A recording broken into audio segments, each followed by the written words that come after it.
Hey guys, it's Brandon Miniman from Pocketnow.com, and this is the hardware tour of the unlocked HTC S743. This device will work on AT&T's 3G network in the US, and if you have T-Mobile, it will work on their Edge network. So let's take a look at the hardware. In the upper left corner, we have a ambient light sensor, which will help to adjust screen brightness based on how bright it is wherever you are. We have a speaker to the right of that.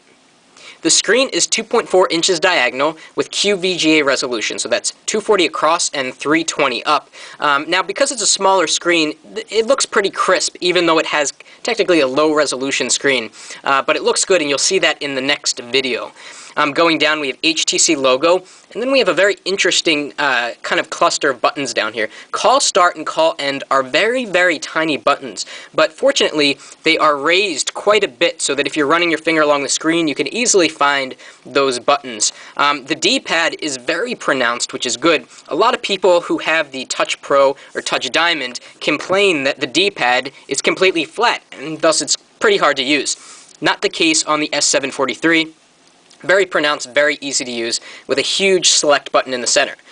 Below that, we have a home button, which will take you to the home screen, and a back button.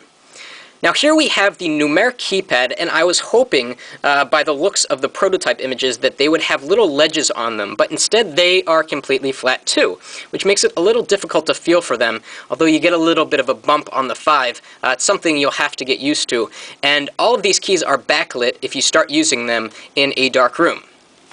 Okay, let's take a look at this keyboard. The keyboard is a 4-row keyboard, unlike the HTC Touch Pro, which is a 5-row keyboard. That's because there is no dedicated number row up top. And so if you want to get to a number, you have to hold down the function key and then press a number, which is kind of annoying, but I mean, they wouldn't be able to fit an extra row here because it's not that big of a device. We have some shortcuts here. If we do function and symbol, we'll launch the internet browser, turn on and off T9, through the green letters here and profiles, and there's some other things there as well. Now, something I find kind of weird is that the right soft key button is all the way to the right, when on the screen you'll see the right soft key command show up right here, so it takes a little bit of getting used to. And over here we have lights for function and caps lock. On the side we have volume up and down buttons, and the power button is right on the top, just like the Touch Diamond Touch Pro. On the bottom, we have mini USB port, which will work for audio and charging and syncing. Unfortunately, there's no 3.5mm headphone jack on this device. And if we go to the right, we have a camera button.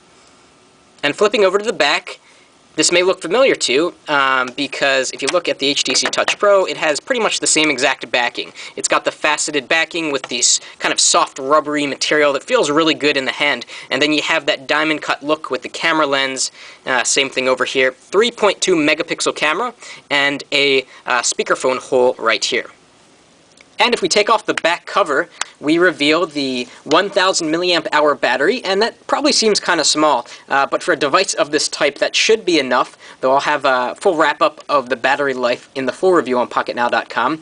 And you're probably wondering where the microSD slot is and the SIM card holder. Well, it's not under the battery. It's actually awkwardly placed behind the screen, and I always have trouble with this. You have to slide this open, and then you get the SIM card here, and if you take out the SIM card, you will get the microSD slot. So really awkward place for the microSD card and even the SIM card. So hopefully you don't swap your microSD card too much and you just leave it in there. So overall, I like the hardware on the HTC S743. It has a very high quality feel. It feels great in hand and in pocket. I just wish that HTC would focus more so on function than they would form. The front of the device looks beautiful, but these small call start and call end keys, the flat numeric buttons, aren't really practical. And they did this too with the HTC Touch Pro and Touch Diamond, where the D-pad is completely flat, and a lot of people have trouble using the D-pad. Fortunately, the S743 has a raised D-pad, but the flatness of some of these buttons will take some getting used to. We'll talk more about that in the review. Coming up, we're going to do a software tour and show you all of the added software and enhancements that have been made to the S743. That's it for now.